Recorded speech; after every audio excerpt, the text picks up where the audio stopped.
Hola a todos y bienvenidos a un nuevo episodio de Paranormalmente Hablando. Hace muchísimo que no grabábamos. Hace bastante, sí. Sí, lo echaba de menos. Pero ha habido motivos detrás. Sí, No ha sido porque hayamos querido parar de hacer vídeos, ¿no? exacto. Es por cosas. Bueno, hoy vamos a leer historias de Reddit, pero hoy no son historias paranormales. Son historias aterradoras con psicópatas. Pero no historias con psicópatas ajenos, sino familiares de psicópatas. Porque, como sabemos, bueno, el mundo está lleno de personas que tienen psicopatía. Y claro, todas estas personas tienen una familia. Y en Reddit se hizo esta pregunta de familiares de psicópatas, ¿qué historia tenéis que contar? Y obviamente las historias son creepies, no son bonitas. Y como hemos dicho ya en otros episodios, a veces dan más miedo, bueno, a veces no, dan más miedo los vivos que los muertos, y en las historias de hoy se ve. Normalmente siempre hablamos de psicópatas, sabemos que hay muchos en el mundo. Se sabe que el 1% de la población mundial son psicópatas.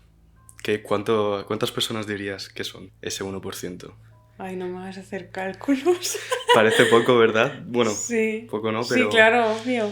pero en realidad sería, bueno, a día de hoy, alrededor de 80 millones de personas son psicópatas en el mundo. 80 millones. Es muchísimo, parece poco, un 1%, pero es bastante. O sea, literalmente todo el mundo se va a cruzar con un psicópata o se va a relacionar en algún momento con un psicópata. Yo creo que todo el mundo alguna vez hemos o interactuado o estado Sí. cerca de un psicópata. O lo que has dicho tú has cruzado a una persona que es una psicópata y no lo has sabido. Muchas veces se asocia la psicopatía con la conducta criminal, ¿sabes? Se asocia que un psicópata es un asesino. Y pues no, realmente no tiene por qué ser así. De hecho, también si habláramos de porcentajes de cuántos psicópatas cometen un crimen, sería relativamente bajo seguramente. La mayoría de personas que padecen psicopatía no son asesinos ni criminales.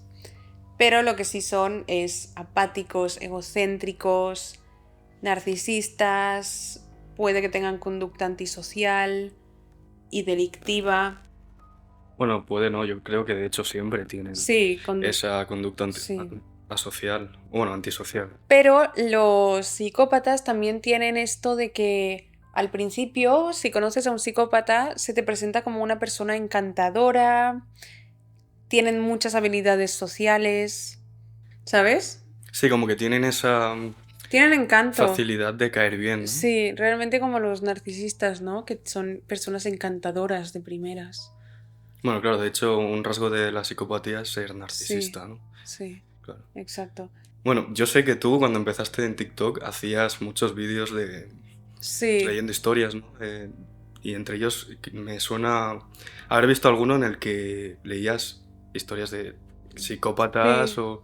Es que de hecho, estas fueron las primeras historias de Reddit que leí en redes sociales, las de familiares de psicópatas. Porque yo cuando me iba a cenar durante esa época, yo en TikTok hacía casos. Y cuando me iba a cenar, me ponía vídeos de fondo mientras cenaba de historias de Reddit, ¿sabes? Vídeos de YouTube donde narran historias de Reddit. Y me topé con la de historias de familiares de psicópatas. Y cuando escuché las primeras historias dije, yo de esto quiero hacer vídeo.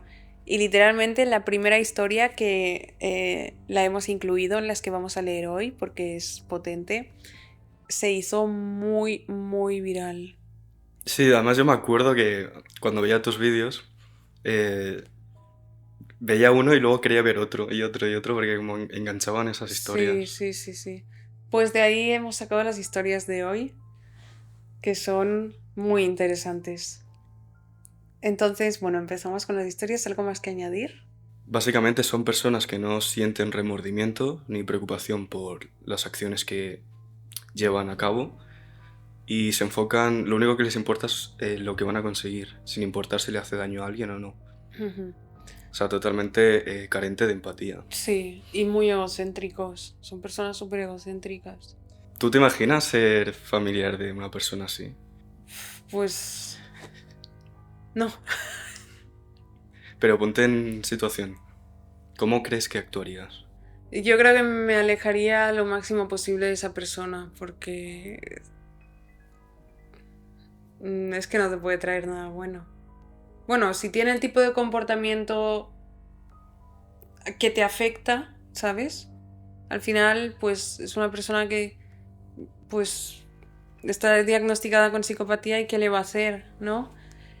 Pero, claro, al no tener remordimientos ni preocuparles cómo se siente la otra persona, ser tan egocéntricos, etcétera, pueden perjudicar a la otra persona a nivel psicológico, ¿sabes? Es un poco complicado, no lo sé. Claro, estar cerca de una persona así al final te puede afectar y dañar a ti. Claro, Entonces es complicado decir si la ayudarías o si te alejarías, que lo más seguro es que sí, sí, por el bien propio. exacto. Pues bueno, vamos a empezar a leer las historias. ¿Quieres empezar tú? Vale, Venga. vamos a empezar con la primera. Mi tía tiene 2 hijos, ambos adoptados. Todo lo que sé sobre sus madres biológicas es que eran drogadictas. Mi prima Jane tiene mi edad y siempre fuimos muy cercanas, pero su hermano mayor, John, nunca fue cercano a nosotras hasta el punto de que apenas lo conocía, a pesar de que pasé mucho tiempo con él en casa de mi tía. De todos modos, cuando teníamos quizás 12 años, Jane, mi hermana y yo construimos un enorme fuerte de mantas en el sótano y pasamos el rato en él. Un fuente de mantas es hacer como una cabaña, ¿no? ¿Sí? Con mantas, lo típico de las pijamadas. Sí, supongo. John tenía quizás 15 años en ese momento y en un momento entró al sótano. Llevaba un cuchillo de cocina en la mano y comenzó a apuñalar en el fuerte donde estábamos nosotras al azar. Nosotras estábamos tratando de alejarnos, arrastrándonos y moviéndonos dentro del fuerte. Él podía escucharnos y nos seguía todo el tiempo hasta la sección en la que estábamos. No estoy segura de si apuñalar ciegamente a tus familiares puede ser realmente algo divertido. No lo era. Jane le gritaba a su hermano que se detuviera, y mi hermana y yo estábamos llorando. Fue aterrador. Finalmente mi tía nos escuchó gritar y bajó. Le gritó a John diciéndole que qué estaba haciendo. Él afirmó que era solo una broma y dijo que nos estábamos divirtiendo. Ahora, años después, se encuentra en medio de una sentencia de 25 años de prisión por asesinato. O sea, ponte en la situación de que está diciendo que eran niñas, ¿sabes? Que tenían 12 años y estar tranquilamente en el fuerte este y que una persona fuera empiece a apuñalar. O sea, es como la peli que vimos el otro día, que estaban en una tienda de campaña y ¿El Valle de las Sombras se llamaba? creo que sí, que están en una tienda de campaña y desde fuera les dan hachazos. Literalmente es esto, O sea, podría haber herido a una obviamente. de sus primos. Podría haber matado a las niñas, básicamente. Lo impactante de estas historias no es tanto, bueno, sí, lo que pasa, ¿no? Sino pensar que son reales, que no son como las paranormales de que dices, bueno, es paranormal, Ya, pero al final no. No, esta era una persona, un chico totalmente. de 15 años que, bueno, casi apuñala a sus primas. Que lo intentó. Bueno, Y el hecho de que diga, es divertido, nos estábamos divirtiendo, es a lo que vamos de la apatía, ¿sabes? O sea, se cree que se estaban divirtiendo, o él se divertía, sin tener esa apatía de, o sea, sin ponerse en el lugar del terror que estaban pasando al él hacer esto.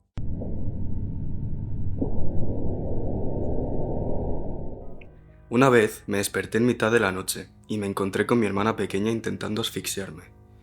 Afortunadamente era demasiado pequeña como para conseguir asfixiarme. Teníamos 7 y 5 años. Fue el primer de 3 intentos de asesinarme mientras crecíamos. Intentó asfixiarme porque yo me negué a dormir en su cama, después de que se hubiera orinado en ella. Dijo que era un sacrificio para el hombre del saco. Vale, y aquí la persona que escribió esto nos cuenta la historia bastante detallada. Pero fíjate, me ha impactado que diga que fue el primer intento de asesinato y ha dicho teníamos 7 y 5 años y mi hermana pequeña trató de asesinar. 5 años. O sea, una niña de 5 años intentando asfixiar a su hermana con una almohada o con las manos. ¿Eso lo dice? No, Me lo he inventado. supongo que lo dirá ahora, porque como he dicho en el post de Reddit, dice ahora que lo explica más detalladamente. Cada una teníamos nuestras propias habitaciones, pero a mí no me habían permitido dormir en la mía durante 2 años porque me hacían dormir con mi hermana. A ella le daba un ataque cada vez que intentaba dormir sola en su cama, y nuestros padres me convencían de quedarme en su habitación solo para acompañarla. Llegaron al extremo de instalar una litera en su habitación, pero ella insistió en que compartiéramos solo una cama. Pues que los padres duerman con la niña en su cama. ¿Por qué se lo tiene que comer la hermana? Una noche me desperté y ella se había orinado en la cama. Yo estaba enojada porque en primer lugar ni siquiera quería dormir allí, y ahora estaba cubierta de orina. Me levanté y ella me gritó que volviera a la cama, y cuando no lo hice se levantó y trató de atacarme. Entonces ambas estábamos gritando en ese momento, y nuestros padres se despertaron y bajaron. No recuerdo la conversación exacta, ya que han pasado casi 30 años, pero lo esencial fue que primero ella me exigió que durmiera en el charco de orina, y simplemente dormiría contra la pared y fingiríamos que no había pasado nada. Mis padres evidentemente se pusieron de mi parte. Entonces ella se angustió mucho y les contó que pensaba que había un monstruo en el armario, y había estado insistiendo en que durmiera en la misma cama con ella para que el monstruo no la matara, y estaba aterrorizada de que si volvía a mi habitación o incluso a un colchón diferente, el monstruo se la comería. Mis padres quitaron el colchón donde ella se había hecho pis y lo reemplazaron por el colchón de la litera superior. Una vez cambiados los colchones, me convencieron de que fuera una buena hermana mayor y defendiera a mi hermana pequeña del monstruo. De mala gana me dejé arrastrar de nuevo a la cama con ella. No recuerdo si fue esa noche o la siguiente, pero en cuanto nos quedamos solas, me susurró que me hacía dormir en el mismo colchón que ella porque algún día el monstruo saldría a comerse a una de nosotras, y ella iba a escapar mientras el monstruo me comía a mí. ¡Wow! Vaya mente. O sea, pensar esto con 5 años. Total. Sin decir una palabra me levanté y me dirigí a mi habitación. Estaba dispuesta a estar allí para defenderla de su monstruo, pero no para distraerlo y que ella pudiera escapar. Más tarde, esa noche me desperté porque no podía respirar. Mi hermana estaba en mi cama tratando de asfixiarme con una expresión vacía y muerta en su rostro. Cuando nuestros padres regresaron para investigar los gritos, ella les dijo que acababa de entrar a mi habitación porque tenía miedo del monstruo. Yo les expliqué que había tratado de asfixiarme, pero no me creyeron. A partir de ahí empecé a dormir con la puerta cerrada y con miedo a mi hermana de 5 años. Todas las noches. Qué creepy. Qué creepy. O sea, imagínate tener que dormir durante toda tu vida hasta que te vayas de casa con miedo a que tu hermana te asfixie, te mate de noche, literalmente. Con miedo a que te mate mientras duermes. Y encima, en el sentido de, vale, si intenta matarme mientras duermo, también podemos estar comiendo y que me intente clavar algo, ¿sabes? O sea, es como vivir con la supervivencia activada todo el rato, ¿sabes? Con el instinto de supervivencia, con la ansiedad. Qué horrible, de verdad. Terrible. Pero literalmente una psicópata, porque con 5 años, ¿cómo se te ocurre todo? Y el plan malévolo de que duerma conmigo no para defenderme del monstruo, sino para yo escaparme mientras se la come a ella. O sea, como una niña de 5 años puede... ¡Wow!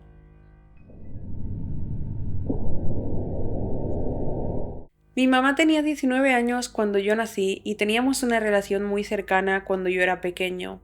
Ella siempre fue más una amiga que una madre, bromeábamos mucho y así era nuestra relación, antes de que empezara una relación con mi padrastro. Una mañana mi mamá me pidió que llevara las cajas de pizza de la cena de anoche al garaje, donde guardamos el cartón reciclado.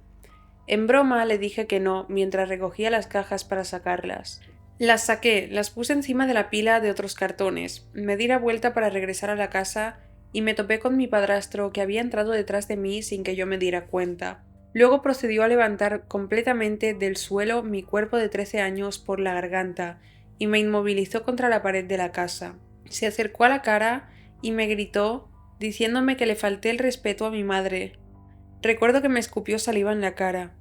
Mis pies estaban nuevamente en el suelo, pero todavía estaba inmovilizado y sus manos alrededor de mi garganta. Pude meter una de sus manos en mi boca y la mordí para que me soltara. No recuerdo lo que pasó después. No recuerdo cómo llegué a la escuela. Lo siguiente que recuerdo es sollozar en una sala privada de la escuela. Mi mamá todavía no me cree. Durante los 2 años siguientes empeoró continuamente y destruyó permanentemente mi relación con mi madre. Empecé a dormir con un cuchillo debajo de la almohada cuando él estaba en casa. Empecé a huir y a consumir drogas. Con el tiempo mi comportamiento se volvió tan malo que mi madre me envió a vivir con mi padre biológico. La vida es mejor ahora, estoy a salvo. Todavía tengo algunas pesadillas ocasionales y no soporto ningún tipo de confrontación, pero estaré bien. A mí lo que me impacta mucho, porque esto es algo bastante común que se ve en todo el mundo, es cuando tu madre o tu padre tiene una pareja nueva y esta pareja es como que agrede a los hijos. Y lo peor es cuando se lo cuentas y muchas veces las madres o los padres no creen. Totalmente. Se ponen del lado de su pareja en vez de la de su propio hijo. Totalmente. Y me pregunto por qué esto es algo tan común. Ya. Porque yo lo he escuchado bastante. Sí, sí, sí. Y se ve mucho en las películas también representado. Totalmente. Y no sé, esto me impacta bastante. La verdad, la historia también me ha impactado. Que fuera detrás de él Sí. le hiciera eso, pero no sé, me parece un poco triste esa situación tan Sí. común. Sí, sí que es verdad que es muy común. Y literalmente es que ¿quién puede dejar que su pareja trate mal a sus hijos, sabes? O sea, es tan... Pero bueno, y también en el sentido de que, porque dice, mi madre aún no me cree. Claro que le crees. No hay peor ciego que el que no quiere ver. Te estás haciendo la loca porque no quieres dejar al hombre. Prefieres perder tu relación con tu hijo que dejar al hombre. Porque nadie se inventa este tipo de cosas, ¿sabes? En el fondo las personas lo saben, Claro. ¿no? Las madres o los padres saben que es verdad, pero Exacto. lo que dices tú, no lo quieren ver. Pero es literalmente una red flag inmensísima. O sea, un abusador. Tengo un primo que siempre supe que estaba un poco loco. Vivimos en una ciudad y él nunca sale del apartamento de su familia. Simplemente se queda en el apartamento dibujando y jugando. Pero a pesar de que es raro, realmente no me importó porque generalmente es muy dulce y no lastimaría ni a una mosca. O eso pensé. Cuando estaba en la universidad, lo llevé a él y a mi amigo a ver un concierto. Nos emborrachamos bastante y cuando regresamos estábamos en su sala de estar. Sus padres estaban fuera de la ciudad. Empezó a dibujar en su librito y le pedí verlo. Resulta que me estaba dibujando a mí, ahí sentada. Era un dibujo mío extremadamente detallado y preciso. Hojeé el libro y encontré todo tipo de caricaturas y paisajes interesantes, hasta que llegué a un dibujo bastante inquietante. Un dibujo de su hermano muerto y mutilado. Un dibujo extremadamente detallado. Pasé la página. La siguiente era un dibujo de mi papá, muerto y mutilado. Pasé página. Yo, muerta y mutilada. En voz baja, mi primo dijo: «Ah, encontraste los dibujos de la familia». Estaba en shock y con incredulidad dije: «¿Qué carajo es esto? ¿Por qué carajo dibujarías a nuestra familia así?». Dijo: «Pienso en eso todo el tiempo. Pienso en matarte a ti y al resto de ellos todo el tiempo», respondió. Mi amigo y yo nos miramos asustados y planeando en silencio cómo salir de allí. Nos quitamos los zapatos y nuestras cosas estaban abajo. Pudo ver que estábamos molestos. Parecía decepcionado, como si intentáramos molestarlo. Él me dijo: «¿Tienes miedo?». Y mientras decía eso se dirigió a la cocina. Había que pasar por la cocina para salir del apartamento. Estaba realmente preocupado de que fuera a coger un cuchillo y tratara de apuñalarnos o algo así. Dije: No, los dibujos son realmente buenos. Al principio me sorprendió. Sin embargo, son realmente impresionantes. Básicamente tuve que apaciguar haciéndole creer que estaba de acuerdo con los dibujos para que nos dejara ir. Nunca volvió a hacer algo así. Pero se vuelve realmente extraño y espeluznante cada vez que bebe o fuma marihuana. Les conté a mis padres lo que pasó y ellos simplemente se encogieron de hombros y dijeron: vaya, eso es raro. Vaya, eso es raro. Vaya, eso es raro. Si a mí me viene alguien a decirme, he visto que tal miembro de nuestra familia te ha dibujado muerta y mutilada en una libreta, yo no diría, vaya, eso es raro. Yo me asustaría de verdad. Me asustaría de verdad. Bueno, no creo que volviera a quedar con este primo. No es un miembro de la familia, pero mi madre salió con un loco después de su divorcio. Nos mudamos a un apartamento y él se mudó con nosotros poco después.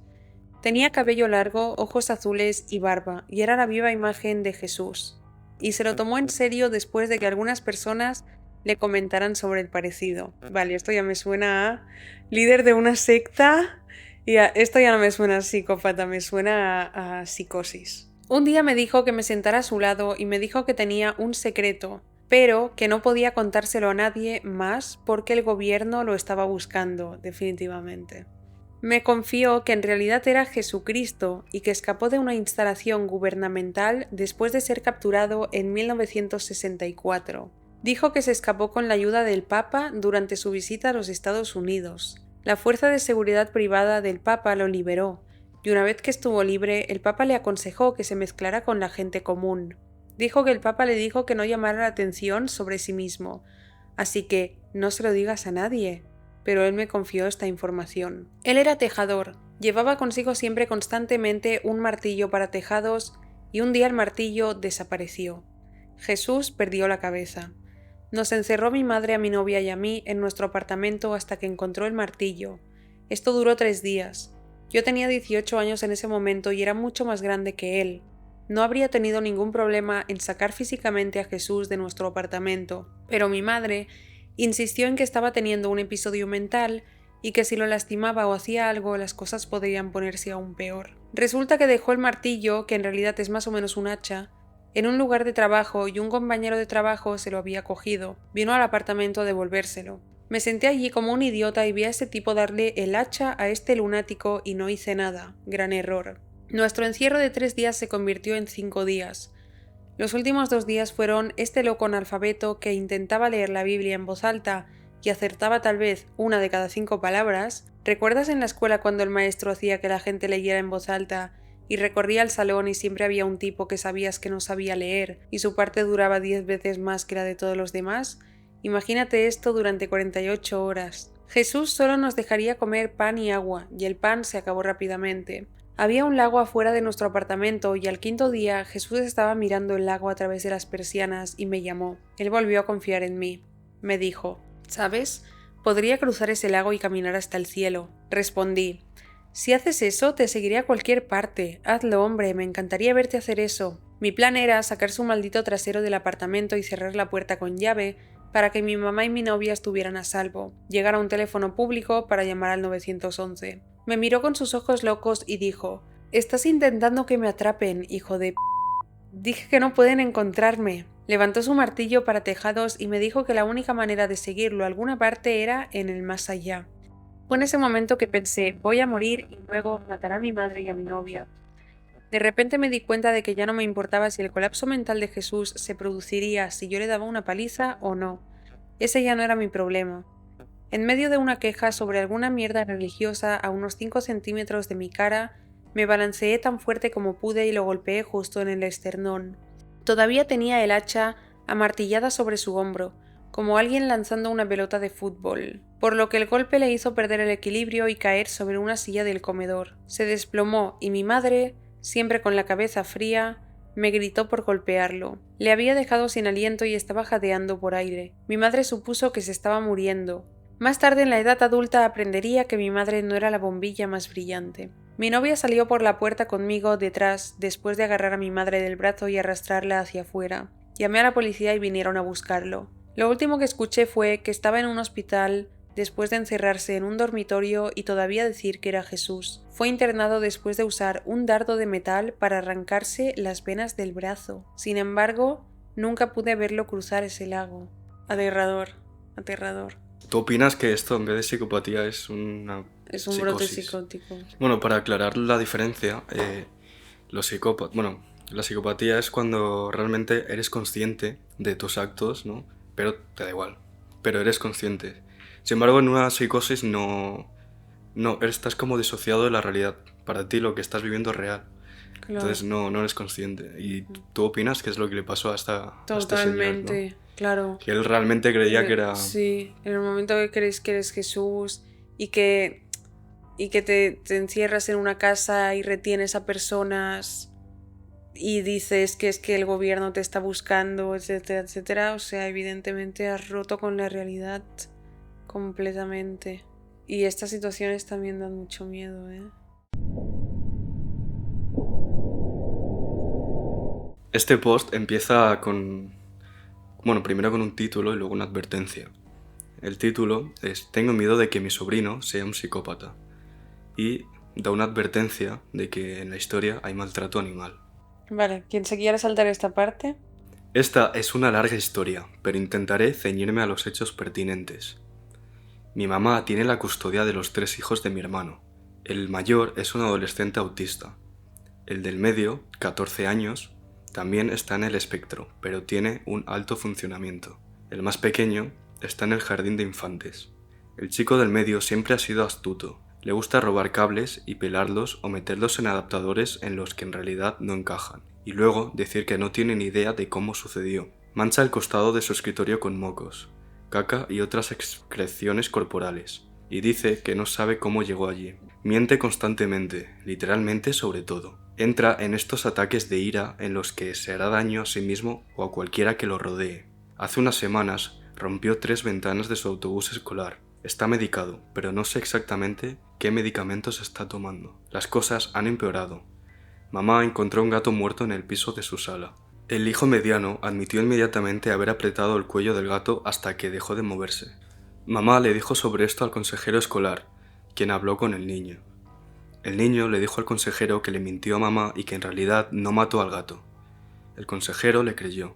Mamá sorprendió al niño estrangulando a otro gato en su habitación y lo salvó. Una semana después, una gata preñada abortó por toda la casa. Gatitos prematuros y con sangre por todos lados. Mamá está bastante segura de que el niño apretó al gato. Sé que así es como empiezan los psicópatas y me temo que es un asesino en serie en formación. Temo por la vida de sus hermanos. Uno es pequeño y el otro no habla. La escuela no escucha a mamá.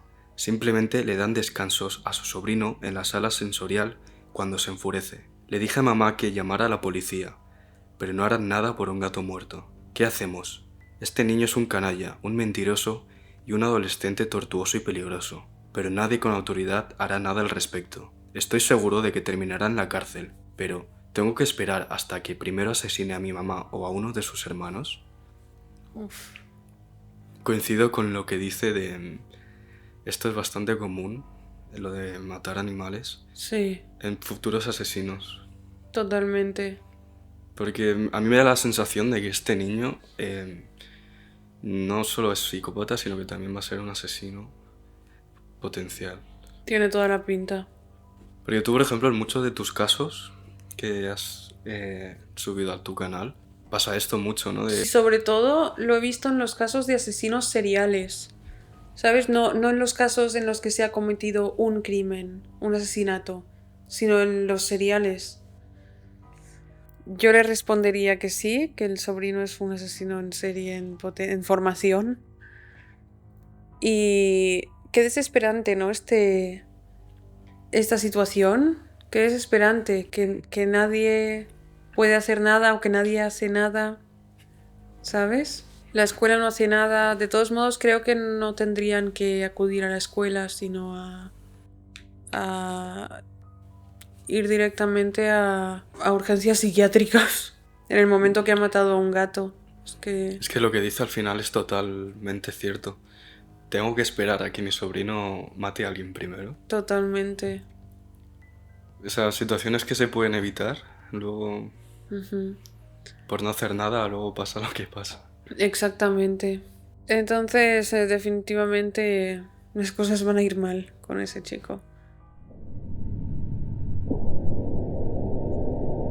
Crecí con un padre abusivo, tanto emocional como físicamente, aunque redujo, entre comillas, el abuso físico cuando yo tenía entre 11 y 12 años, debido al hecho de que mi hermano mayor, el niño de oro, había aprendido las formas de abusar de mí también físicamente. O sea, Sea el favorito, quiere sí, decir. pero de todos modos empieza fuerte la historia porque el padre era abusivo y redujo el abuso cuando el hermano mayor empezó a abusar también. De todos modos, cuando mis padres se divorciaron, mi hermano fue a pasar un año en un internado. Así que adivina quién se quedó solo con un padre emocionalmente abusivo que acababa de perder a su esposa. Su abuso aumentó exponencialmente, y por supuesto fue incluso peor después de que pasé el fin de semana en casa de mi madre. Las personas que han experimentado con abusadores saben que lo importante para ellos es tener el control. Cuando mis padres se divorciaron, mi padre insistió en que mi hermano y yo siguiéramos viviendo con él. Mi hermano fue al internado y mi padre perdió su trabajo. Además, la casa en la que vivíamos era demasiado cara, así que tuvimos que mudarnos. Eso es mucho control perdido para un abusador, especialmente después de un divorcio, por lo que probablemente puedas imaginar que el abuso fue al más alto nivel. Un fin de semana estuve en casa de mi mamá. Me enfermé mucho de gripe, así que terminé quedándome una semana. Luego el lunes, el trato era que iría a la escuela desde casa de mi madre y después de la escuela volvería a casa de mi padre. Me entristeció mucho volver a ese lugar, pero en ese entonces no tenía ni idea de qué era el abuso, o de que mi padre y mi hermano eran abusivos. Yo tenía 13 años. Mi padre no estaba en casa cuando llegué, así que estuvo bien. Yo ese día iba a bádminton, así que me preparé algo de cena y fui a practicar. Llegué a casa alrededor de las 9 de la noche y mi padre estaba absolutamente furioso. Me gritó y me gritó exigiéndome saber dónde había estado. Antes de que pudiera responder, siguió y siguió diciendo que había llamado a todos y que nadie sabía dónde estaba, y que el trato era que regresaría directamente a casa después de la escuela. Completamente sorprendido y desconcertado le dije que tenía práctica de bádminton, como lo he hecho todos los lunes durante casi 3 años seguidos, y siempre terminaba a las 9 p.m. Luego se enojó aún más conmigo porque nunca le dije cuándo iba a ningún lado, y me gritó que si siempre era lunes, entonces debería escribirlo en el calendario del refrigerador. Y toda su miseria fue culpa mía porque ni siquiera podía pensar lo suficiente como para tener que escribirlo, y él me gritó durante tanto tiempo que apenas puedo recordar por qué más me reprendió. Me dejó completamente vacío, fui a mi habitación y me senté en silencio, tratando de entender por qué estaba tan enojado conmigo, y yo me sentía tan avergonzado de mí mismo, un amargo efecto secundario de una educación abusiva. Luego, después de unos minutos, subió las escaleras, irrumpió en mi habitación y dijo: «Súbete al auto, vamos a dar una vuelta». En mis 30 años de vida nunca ni siquiera estuve cerca de tener tanto miedo de morir como cuando estaba sentado en ese auto, esperando que mi padre entrara. Él simplemente encendió el auto y comenzó a conducir. No puedo describirlo, estaba tan seguro de que me iba a matar. Resultó que íbamos a ver una casa a la que pensaba mudarse. Incluso se enojó conmigo por no preguntar a dónde íbamos. A día de hoy ya no hablo ni con mi padre, ni con mi hermano, ni con mi madre. La mejor decisión que ha tomado es cortar contacto con todos, con el padre por abusador, con el hermano por abusador, y con la madre yo figuro que por echar la vista a otro lado. Sí, es lo mejor al final. Es que también para qué va a seguir teniendo Claro. contacto con sus maltratadores. Sí. Encima, imagina el nivel de maldad y abuso que se pensara que lo iba a matar, ¿sabes? No me extraña que no se hable porque vivir en un ambiente así, ¿no? Y esto es trauma de por vida, ¿eh? Mi mamá, mi hermano y yo llegamos a casa y descubrimos que todos los diplomas y certificados de mi madre habían sido amontonados en el piso de nuestra habitación compartida y quemados. Mi madre es ciega y no había recibido mucha educación cuando era niña, por lo que trabajó duro una vez que estábamos en la escuela para obtener una educación. Desafortunadamente, en ese momento nos vimos obligados a vivir con mi abuela y 2 tíos con enfermedades mentales. Uno de los tíos tenía un cuarto de cultivo y al otro no le gustaba la marihuana, así que destruyó el cuarto y culpó a mi madre. El tío comerciante se enfureció y decidió quemar los certificados de mi madre porque, Tú destruiste algo que amo, entonces yo destruiré algo que amas. Tus hijos son los siguientes. Esto fue en una semana después de que le disparó al gato de mi hermano porque estaba enojado porque tenía gatitos en su bote.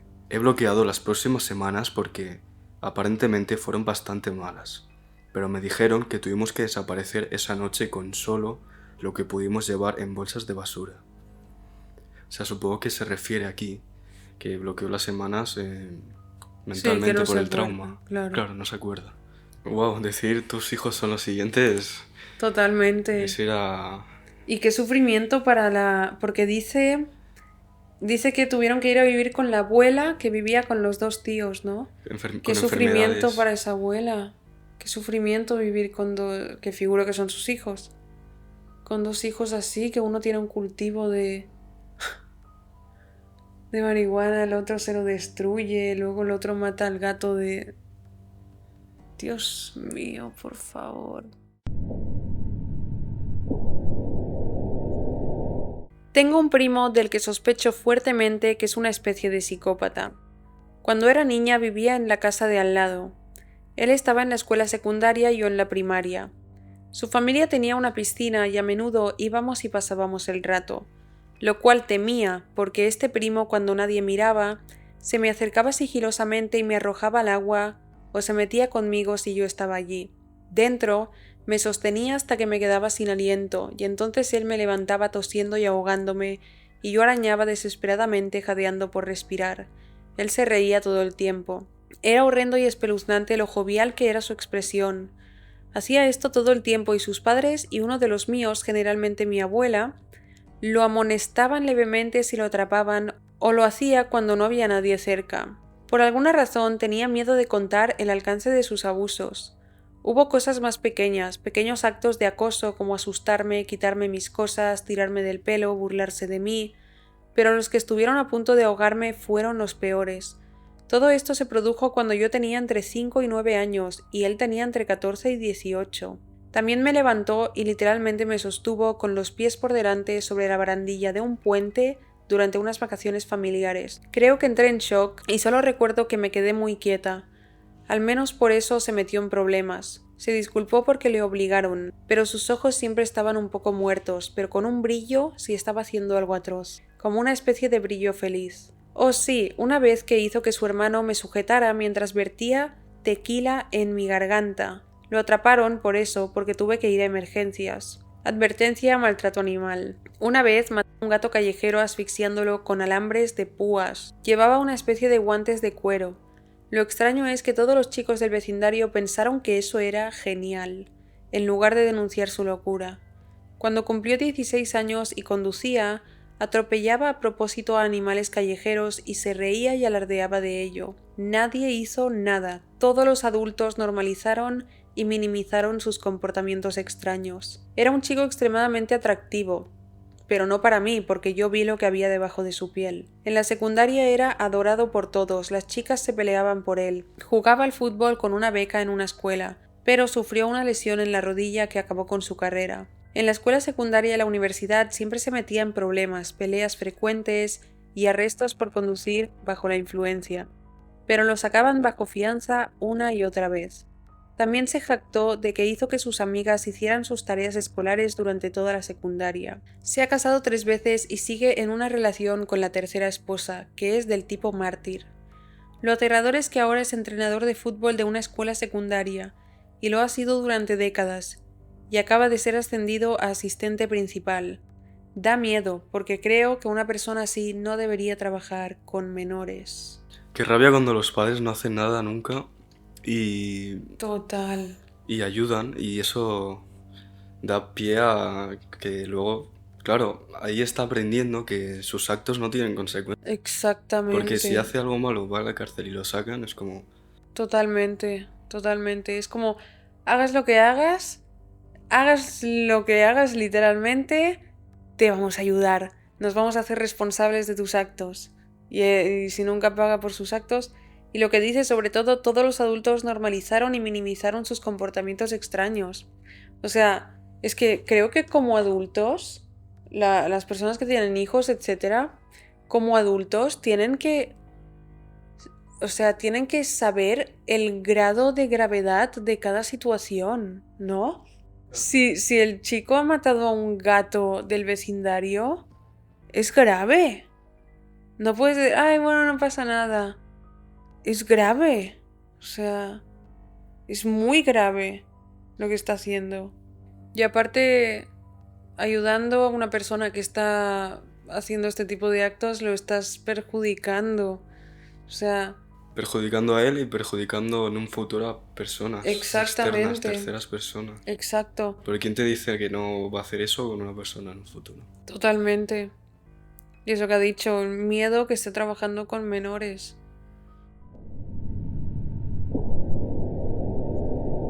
Escuché a mi papá tratando de persuadir a mi mamá de que deberían matarme. Yo tenía unos 8 años tal vez. Yo era un niño difícil y mi papá muchas veces no podía afrontarlo. Recuerdo estar sentado en las escaleras escuchando su discusión, mientras ellos estaban en el salón. Al final, convenció a mi madre y los oí moverse. Así que corrí escaleras arriba para esconderme. Mi papá se acercó y me arrastró al salón. Me estaba sosteniendo en el suelo y le gritaba a mi mamá, ¿quieres que lo haga? Lo haré si tú quieres. Ella estaba llorando y no podía decidirse. Finalmente ella dijo que no. Él me dejó ir y corrí escaleras arriba. Creo que planearon matarme varias veces, pero esa fue la más aterradora. En otra ocasión, mi papá me pidió que le echara una mano para sacar algo del cobertizo. Cuando estaba de espaldas me golpeó en la nuca con un martillo. Me di la vuelta y él me estaba mirando. Parecía que sus ojos iban a salirse. Pasé corriendo junto a él para ir con mi mamá que estaba preparando la cena en la cocina. Estaba llorando y gritando por lo que acababa de pasar, pero ella no me miró ni me dijo nada. No estaba sorprendida. Era como si ella supiera lo que él iba a hacer. Éramos como una familia normal en muchos sentidos. Iba a la escuela, me iba de vacaciones, salía con amigos. En casa pasaban cosas malas que nadie más sabía. Creo que las peores cosas sucedieron antes de llegar a la pubertad. Cuando era adolescente mejoró, pero rara vez nos llevábamos bien. Apenas le hablaba y él se enojaba mucho porque lo ignoraba porque ya no había violencia física. Recuerdo que cuando tenía 15 años estábamos discutiendo en la sala de estar y él vino corriendo hacia mí. Fue la primera vez que me enfrenté a él. Le respondí con los puños en alto. Estaba tan enojado y pensé que podía derrotarlo. Él retrocedió de inmediato. Parecía como si se estuviera abrazando a sí mismo mientras salía corriendo. Por lo que recuerdo, no volvió a intentar pegarme después de eso. No sé si es cierto, pero una noche me sentí doblado por el dolor de estómago. Mi papá me dijo que mi mamá intentó envenenarme. Lo sacó a relucir en algunas discusiones entre ellos. Mi madre era una mujer dulce. No puedo imaginarla queriendo matarme por su propia voluntad. Creo que mi papá la convenció para que me envenenara. Me fui de casa a los 18 años, cuando fui a la universidad. No entiendo por qué no me fui antes. Sé que tenía miedo de cómo me las arreglaría en este gran mundo, y eso fue lo que me impidió irme. Me sentí destrozado como si no fuera capaz de mantenerme a mí mismo. Me mudé a una casa con mi mejor amigo y otras 6 personas. Recuerdo haber pensado que era muy extraño que nadie se gritara el uno al otro. No estoy en contacto con mis padres.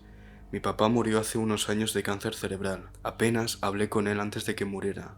No hablo con mi mamá. Ella niega que haya pasado algo, que él nunca me golpeó y que a veces teníamos algunas malas discusiones. No siento que pueda tener nada que ver con ella hasta que ella reconozca cómo eran las cosas cuando yo era joven. Creo que tiene miedo de que la verdad salga a la luz. Tenía 26 años cuando le conté a alguien por primera vez algunos de los abusos. Había estado practicando meditación todos los días durante algunos meses, y creo que me ayudó a desbloquear cosas en las que resultaba difícil pensar. Tuve algunos recuerdos de una vez que mi papá y yo estábamos en mi habitación, y mi papá me inmovilizó en la cama boca abajo, y me sentí tan raro que me sacudía y él empujaba mi cabeza hacia abajo. Mi interpretación es que me violó. En ese momento no sabía lo que estaba pasando. Un par de semanas después de recordar esto, llamé a mi amigo y se lo conté. Él fue un gran apoyo. Recuerdo haberle dicho a mi maestra de primaria que mi papá estaba tratando de matarme. Ella se rió un poco y me dijo que él no estaba haciendo eso. Otra vez, en la escuela, alrededor de los 12 años, no quería volver a casa y estuve a punto de decirle a mi maestra que ya no quería vivir en esa casa. Pero pensé que si ella no se tomaba las cosas en serio de inmediato, probablemente tenía que irme de casa. Y si mi papá se enteraba que le había dicho algo a alguien, podía matarme. Así que no se lo dije. Teníamos un labrador bastante dócil, cruzado con algo desconocido. Llegué a casa un día, abrí la puerta de la sala y mi papá empujó al perro hacia mí y él gritaba: «Ve por él». El perro me mordió en el brazo, pero no fue muy fuerte. Recuerdo al menos una ocasión en que me hizo golpear al perro, y algún tiempo después, cuando solo estábamos Sandy y yo, el perro, ella gruñó y parecía asustada de mí, así que no podía acercarme a ella. Hizo que el perro se sintiera inseguro de mí, y eso me dolió mucho porque yo amaba a ese perro. En cuanto a que mi padre me golpeara con un martillo, fue un golpe con un típico martillo de mano. No sé cuánto esfuerzo puso en ello, mientras yo estaba de espaldas a él. Me pidió que buscara algo en la parte trasera del cobertizo cuando me golpeó. Me golpeó en la parte superior de la cabeza. Tuvo muchas oportunidades de golpearme de nuevo, pero no lo hizo. Simplemente se quedó allí temblando, y luego salí corriendo a buscar a mi madre. Creo que quería matarme entonces, pero no pudo hacerlo. Tuve muchas hemorragias nasales y algunas convulsiones que no fueron investigadas, pero no sé si fueron antes o después del golpe.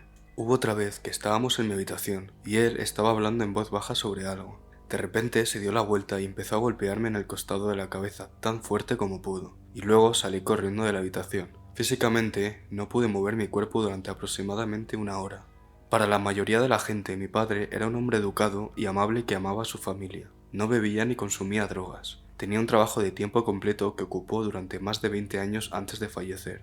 Estaba muy nervioso con la gente. No tenía amigos, pero de vez en cuando hablaba con su hermano por teléfono. Estaba resentido con su padre. Estaba deprimido y estresado todos los días. Recibí una derivación de mi médico al departamento de salud mental. Hicimos varias pruebas para problemas de salud mental como TDAH, Asperger y autismo. Mostré algunos signos de TDAH. Acordamos mutuamente poner fin al soporte porque me estaba yendo bien. Un año después pedí otra remisión a mi doctor porque no podía recordar recuerdos sexuales con mi papá. Ya había hablado con mi mamá y sus hermanos y hermanas sobre lo que podía recordar. Mi mamá se había puesto en contacto con mi doctor para decirle que le estaba engañando, recordando cosas que nunca sucedieron. Me remitieron nuevamente al mismo doctor de salud mental, que ya había escuchado la versión de la historia de mi madre.